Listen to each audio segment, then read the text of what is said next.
आंखों में अरमान लिया, आंखों में अरमान लिया, मंजिल को अपना मान लिया। आंखों में अरमान लिया, मंजिल को अपना मान लिया, मुश्किल क्या आसान क्या, जब ठान लिया तो ठान लिया। आइए बच्चों, आपका स्वागत है आपके अपने YouTube चैनल एकलव्य ज्ञान स्थली एकेडमी पे। बाबू आज आपको फिजिक्स जो है कक्षा 11 की फिजिक्स आपको जीरो से हीरो बनाएंगे। जो जिसको कुछ नहीं आता सिर्फ हमारे साथ लगिए, आपको जीरो से हीरो बनाने का काम करेंगे। मुझे अपने ऊपर विश्वास है और उम्मीद करते हैं अगर आप लगेंगे तो आपको भी मैं हीरो बना दूंगा। तो बच्चा पहला चैप्टर जो है कक्षा 11 फिजिक्स का पार्ट 1 हम पढ़ा रहे हैं। पार्ट 1 में पहला चैप्टर बच्चों जिसका नाम है जीरो। आप कहोगे अरे सर जी ये जीरो चैप्टर कौन सा चैप्टर है? हाँ बाबू, जीरो चैप्टर है जिसका नाम क्या है? Physical world. फिजिकल वर्ल्ड में सिर्फ हम परिचय ही देखेंगे। तो बच्चा हम पहली बात करते हैं फिजिक्स क्या है। फिजिक्स क्या है देखिए, अगर बात करते हैं बच्चों फिजिक्स क्या है, जिसको हिंदी में क्या कहते हैं? भौतिकी। भौतिकी, ध्यान से देखिएगा। भौतिकी को बच्चों अंग्रेजी की भाषा में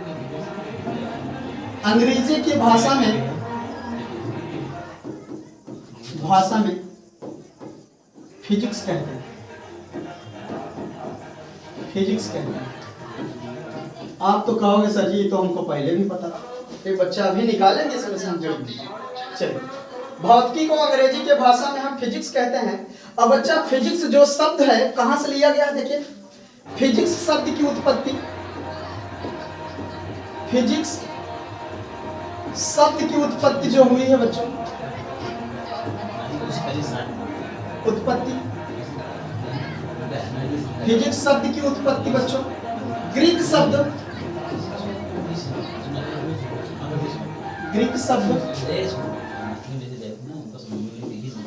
फ्यूसिस से हुआ। फ्यूसिस से हुआ है, जिसका अर्थ बच्चों ग्रीक में बताया गया था, जिसका अर्थ ग्रीक में बताया गया था नेचर। नेचर होता है बाबू। फ्यूसिस शब्द है, ग्रीक शब्द फ्यूसिस है। फ्यूसिस से हुआ था किसका? फिजिक्स की उत्पत्ति, जिसका अर्थ ग्रीक में बताया गया था क्या बच्चा? नेचर। तो कुल मिला के बच्चों नेचर देखिए, नेचर प्लस टू नो। अब बताओगे क्या है? Nature plus to know equal to physics. ये कौन सा फार्मूला है? Nature plus to know equal to physics बच्चा। अब मैं बताता हूं इसकी हिस्ट्री। टू नो मतलब होता है बच्चों साइंस।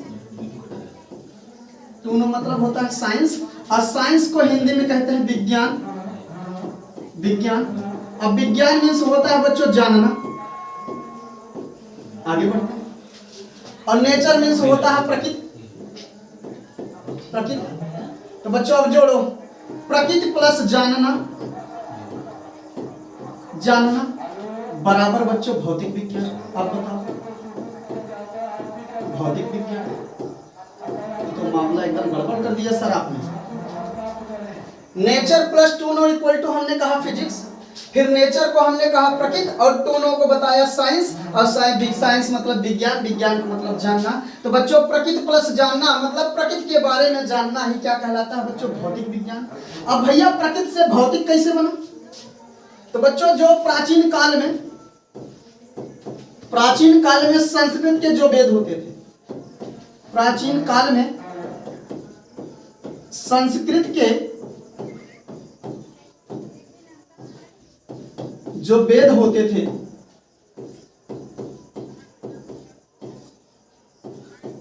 वहां पर प्रकृति को बताने के लिए भौतिकी शब्द का उपयोग किया गया था। भौतिकी शब्द का उपयोग किया गया था। अब तो बच्चा समझ गए। अब तो आप समझ गए कि बच्चा भौतिकी क्या है, पूरा फिजिक्स क्या है। तो बच्चों हम कह सकते हैं प्रकृति के बारे में जानना या प्रकृति में होने वाली घटनाओं का अध्ययन जहां करते हैं वही हमारा क्या है बच्चों, फिजिक्स है। वही हमारा क्या है, भौतिक विज्ञान है। अब बच्चों भौतिक विज्ञान की जब भी परिभाषा की बात करेंगे तो भौतिक विज्ञान को आप बताओगे विज्ञान की वह शाखा जिसके अंतर्गत, विज्ञान की वह शाखा जिसके अंतर्गत प्रकृति तथा प्रकृति में होने वाली घटनाओं का हम अध्ययन करते हैं उसे हम क्या कहते हैं बच्चों, फिजिक्स कहते हैं। बाबू ये बताओ, आप मुझे देख रहे हो, सही बात है। अब मैं आपको देख रहा हूं, ये भी सही बात है। मेरी आवाज आपके कानों तक जा रही है तो क्यों जा रही है, इसका भी कोई कारण होगा। मैं एक स्थान से दूसरे स्थान तक जा रहा हूं तो क्यों चला जा रहा हूं। आज मैं बोर्ड पे लिख पा रहा हूं तो क्यों लिख पा रहा हूं। अगर मैं इस पेन को पकड़ा हूं हाथ में तो क्यों पकड़ा हूं बच्चों, सबका एक कारण है। हम रोटी तोड़ते हैं बच्चों, रोटी को उठाकर खाते हैं, बताओ हमने पकड़ा कैसे। तो बच्चा हर चीज के पीछे क्या है, कारण है। उस कारण का हम क्या करेंगे बच्चों, जहां अध्ययन करते हैं वही क्या है हमारा, फिजिक्स है। उम्मीद करते हैं बच्चों फिजिक्स की परिभाषा आप नहीं भूलेंगे। चलिए आगे बढ़ते हैं बच्चों, आगे बढ़ते हैं। देखिए भौतिक विज्ञान,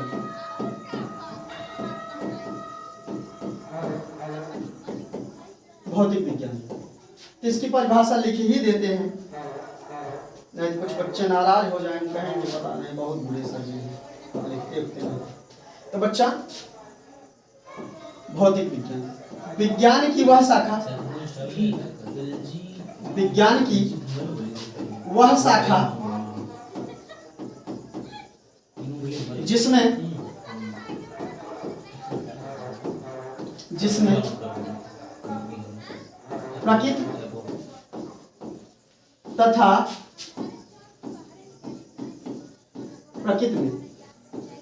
प्रकृति तथा प्रकृति में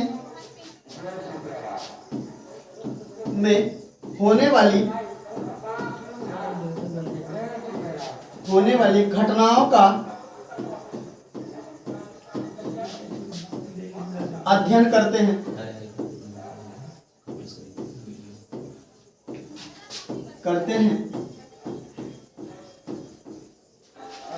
भौतिक विज्ञान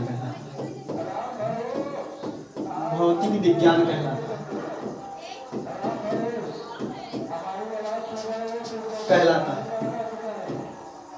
जैसे बच्चों कुछ घटनाओं की बात कर लेते हैं, जैसे कुछ घटनाओं की बात करते हैं बच्चों, जैसे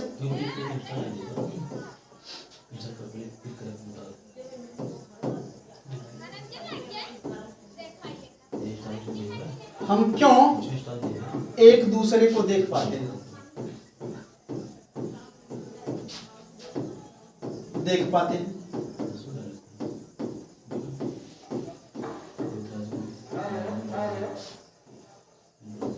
हमारी आवाज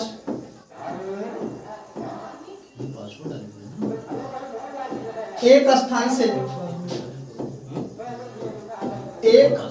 से दूसरे स्थान तक कैसे जाए, दूसरे स्थान तक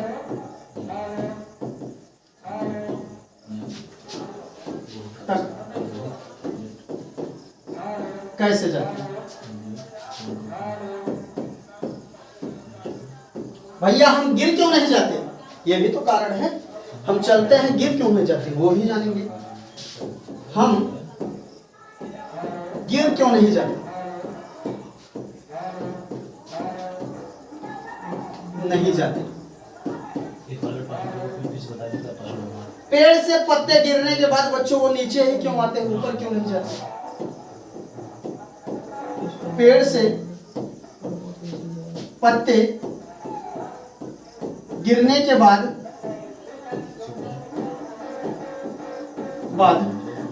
नीचे ही क्यों आते हैं, क्यों आते हैं,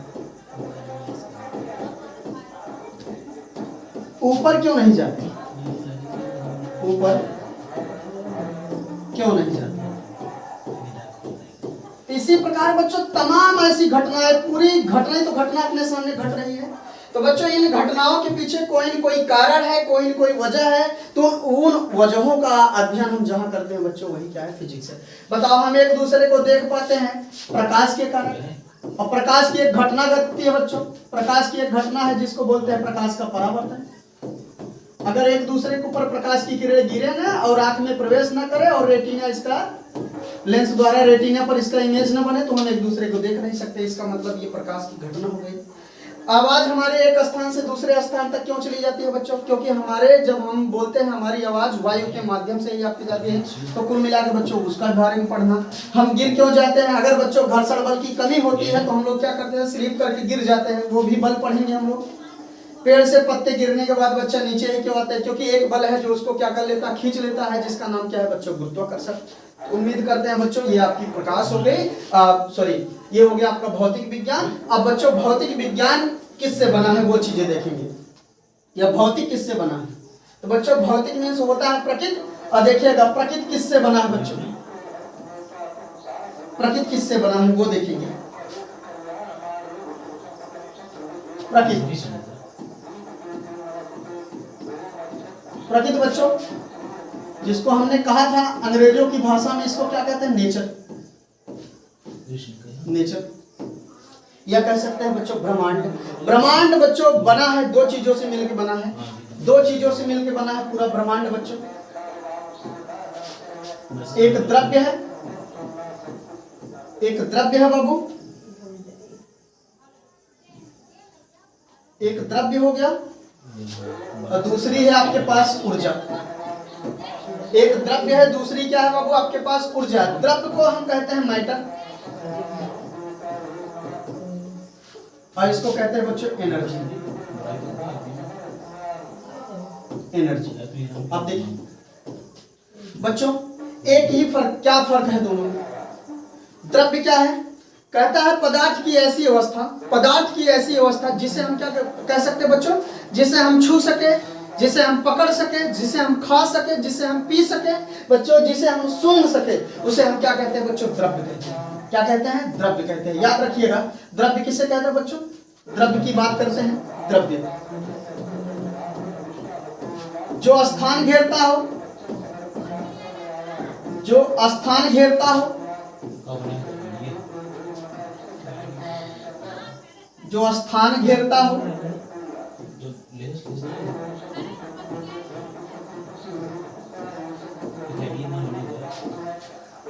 तथा जिसका कुछ द्रव्यमान हो, तथा जिसका कुछ द्रव्यमान हो, द्रव्यमान हो, जिसे हम पकड़ सके, जिसे हम पकड़ सके, छू सके बच्चों। गैस गैस छू नहीं सकते, सिर्फ महसूस कर सकते हैं, याद रखिएगा। छू सके आदि, या महसूस कर सके आदि।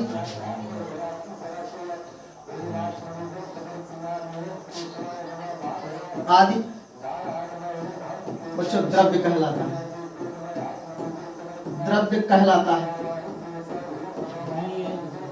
उम्मीद करते हैं बच्चों जो प्रकृति का दो भाग है द्रव्य, द्रव्य को बच्चों द्रव्य की तीन अवस्थाएं हैं। द्रव्य की मुख्यतः तीन अवस्था बच्चों जो अभी तक हम जानते हैं, बाकी और है जो हम जानते हैं वही देखेंगे। द्रव्य की कितनी अवस्थाएं बाबू? तीन।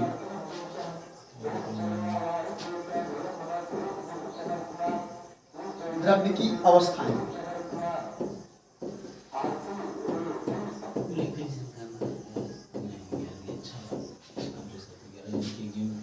द्रव्य की अवस्थाएं बच्चों, द्रव्य की तीन अवस्थाएं। देखिए द्रव्य की कौन कौन सी अवस्था है बच्चों? देखिए द्रव्य की तीन अवस्थाएं। ठोस, ठोस जिसको बोलते हैं बच्चों सॉलिड स्टेट, ठोस अवस्था, सॉलिड स्टेट। ठोस, द्रव जिसको कहते हैं बच्चों लिक्विड, लिक्विड स्टेट। और तीसरा बच्चों गैस, गैस जिसे हम कहते हैं बच्चों गैस स्टेट या गैस अवस्था।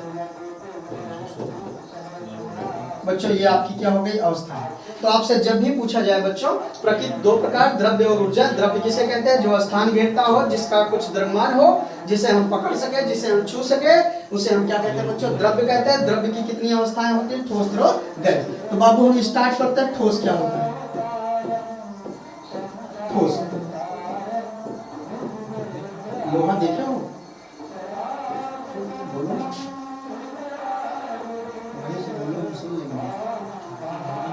ठोस पदार्थ की वह अवस्था, पदार्थ की वह अवस्था जिसमें पदार्थ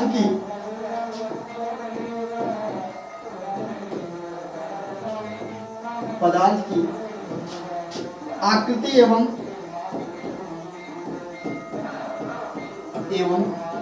आकार, आकृति एवं आकार निश्चित हो, उसे हम पदार्थ की ठोस अवस्था कहते हैं। ठोस अवस्था कहते हैं।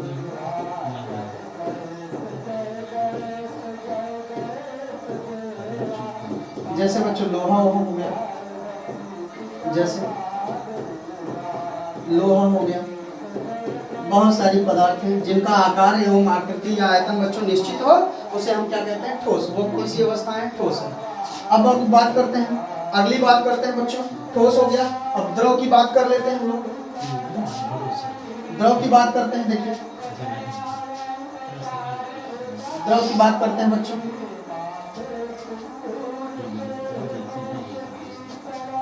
द्रव, सॉरी, द्रव की बात करते हैं बच्चों। द्रव पदार्थ की वह अवस्था जिसका आयतन तो निश्चित होता है बच्चों, लेकिन कोई आकार निश्चित नहीं होता है। यह जिस जगह जिसमें रखे जाते हैं, जिस आकार के बर्तन में रखे जाएंगे, ये उसी का आकार ले लेते हैं। इस प्रकार इसे हम क्या कहते हैं बच्चों, द्रव कहते हैं। तो आप लिखोगे पदार्थ की वह अवस्था, पदार्थ की वह अवस्था जिसमें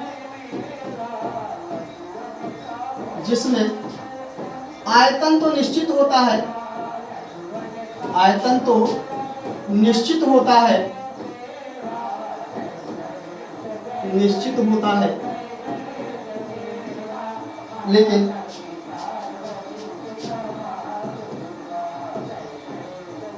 आकार अनिश्चित होता है।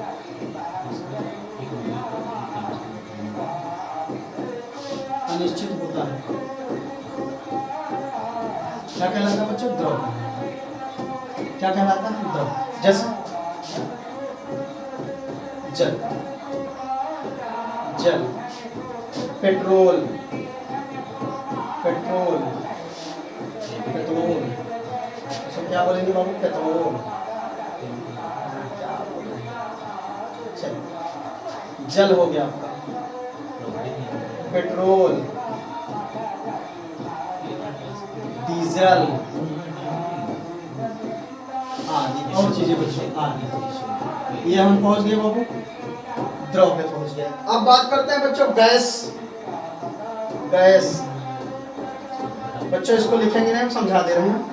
पदार्थ की वह अवस्था जिसका आकार और आयतन दोनों अनिश्चित हो, उसे हम क्या कहते हैं बच्चों, गैस कहते हैं। गैसों को हम देख नहीं सकते बच्चों, इसको हम सूंघते हैं। देखिए कहीं अगर एलपीजी गैस लीकेज होता है बच्चों, हम सूंघ लेते हैं, पता चल जाता है गैस निकल रहा है, लेकिन गैस कैसे चल रहा है उसको हम बता नहीं सकते। तो बच्चों गैसों को हम जब देख नहीं सकते तो गैसों के बारे में हम कुछ बता नहीं सकते। तो ये थी बच्चों आपकी क्या, प्रकृति के दो भाग थे, द्रव्य और ऊर्जा। द्रव्य के बारे में जाना बच्चों। अब बात आई ऊर्जा की, बात आ गई बच्चों ऊर्जा की।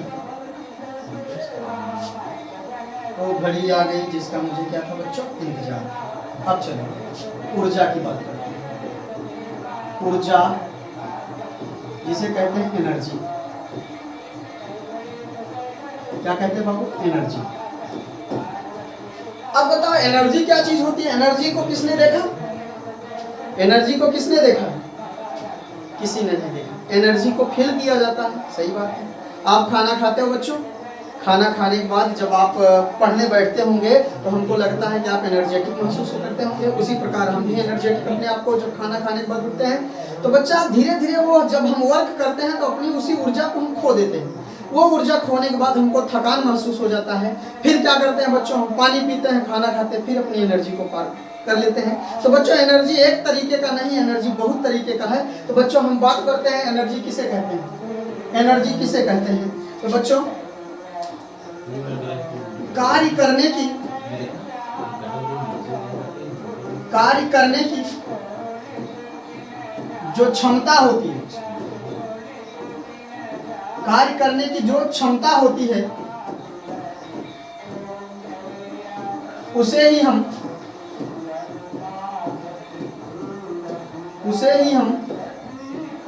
ऊर्जा कहते हैं, ऊर्जा कहते हैं। अच्छा बताओ, आप कैसे जान पाओगे बच्चा, कैसे मेजर करोगे किसके पास एनर्जी ज्यादा है? कैसे मेजर करोगे, जल्दी बताओ। मान लो ये लड़का है, ये लड़का है, अपने सिर पे बच्चों 10 केजी लिया है, कोई वस्तु लिया 10 केजी का, और इसको बच्चों पॉइंट ए से पॉइंट बी तक जाना है। मान लो ये जब पॉइंट बी पर पहुंचता है इसको बच्चा 10 मिनट का टाइम लगा है यहाँ बताने में। एक लड़का दूसरा है बच्चा, एक दूसरा लड़का है, ये भी क्या किया, वही 10 केजी का रखा है, और उसी दूरी पे ए बी ये बच्चा यहाँ पहुंचता है, इसको आने में सिर्फ 5 मिनट का टाइम लगा। आप बताओ क्या दोनों में क्या डिफरेंट है? दोनों में क्या डिफरेंट है बाबू बताओ? 10 केजी ये लिया, लड़का भी है, और बच्चा ये उतना जा रहा, उतने दूरी पे इसको 10 मिनट लग गया।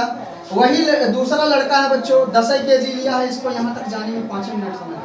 इसका मतलब आपके दिमाग में आ गया हो बच्चों, इसके पास क्या है, इसके पास एक चीज की बढ़ोतरी नहीं है, और इसके पास क्या है, एक चीज है। तो इसके पास बच्चा क्या है, ऊर्जा है, ये कार्य जल्दी कर रहा है, इसलिए कार्य करने की क्षमता को क्या कहते हैं बच्चों, ऊर्जा। जिसके पास ज्यादा ऊर्जा होगी वो क्या करेगा बच्चा, जल्दी काम करेगा। तो बच्चों कार्य की माप ही क्या कहलाती है, ऊर्जा कहलाती है। कार्य की माप को ही क्या कहते हैं, ऊर्जा कहते हैं। अब बच्चों ऊर्जा कितनी प्रकार की होती है आप देख लीजिएगा। ऊर्जा कितनी प्रकार की होती है, देखिए बहुत प्रकार की होती है ऊर्जा के प्रकार।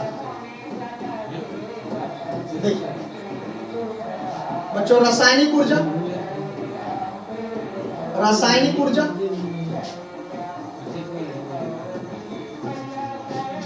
विद्युत ऊर्जा,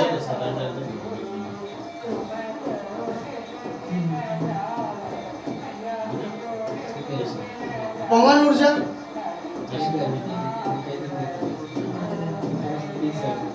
ध्वनि ऊर्जा,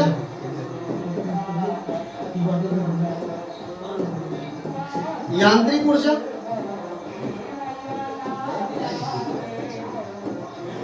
यांत्रिक ऊर्जा, नाभिकीय ऊर्जा, नाभिकीय ऊर्जा। तो बच्चों इसी प्रकार बहुत सारी ऊर्जाएं होती हैं। तो बच्चों जो बैटरी या सेल से ऊर्जा मिलती है, बैटरी या सेल से जो ऊर्जा मिलती है उसे हम क्या कहते हैं बच्चों, रासायनिक ऊर्जा। विद्युत ऊर्जा आप जानते ही करते हो, जिससे हम पंखा वगैरह ये सब चलाते हैं बच्चों, टीवी चलाते हैं, वो कौन सी ऊर्जा है, विद्युत ऊर्जा। पवन ऊर्जा, हवा जो होती है बच्चों वो भी एक एनर्जी है। जब हमको महसूस होता है बच्चों, हम अपने आप को तरोताजा महसूस करते हैं, इसलिए वो भी हमारे पास क्या ऊर्जा है। ध्वनि ऊर्जा बच्चों, जिसके कारण हम एक दूसरे की आवाज को सुन पाते हैं, वो ऊर्जा कौन सी है बच्चों, ध्वनि ऊर्जा है, जो संवेदना कानों पे उत्पन्न करता है। यांत्रिक ऊर्जा बच्चों, गतिज ऊर्जा और स्थितिज ऊर्जा को योग को क्या कहते हैं, गतिज ऊर्जा, गतिज ऊर्जा प्लस स्थितिज ऊर्जा के योग को क्या कहते हैं बच्चों, नाभिकीय संलयन या नाभिकीय विखंडन से बच्चों, जब दो नाभिक मिल के क्या करते हैं, एक बड़े नाभिक का निर्माण करते हैं बच्चों, तो नाभिकीय संलयन तब भी ऊर्जा निर्मुक्त होती है। बड़ा नाभिक बच्चों जब दो नाभिकों में टूटता है तब भी ऊर्जा निकलता है, तो उस ऊर्जा को क्या कहते हैं बच्चों, नाभिकीय ऊर्जा। तो ये था बच्चा आपका थोड़ा सा परिचय। अब बच्चों आगे इसके बाद हम पढ़ेंगे भौतिकी का, भौतिकी का, भौतिकी का कार्य क्षेत्र एवं रोमांच, इसमें पूरा हिस्ट्री लेंगे। बच्चों उम्मीद करते हैं सब सारी चीजें आपको क्लियर हो गई होंगी। आप लोग बढ़िया से इसको पढ़िए बच्चों, स्वस्थ रहिए, मस्त रहिए। मिलते हैं अगले एपिसोड में, तब तक के लिए धन्यवाद।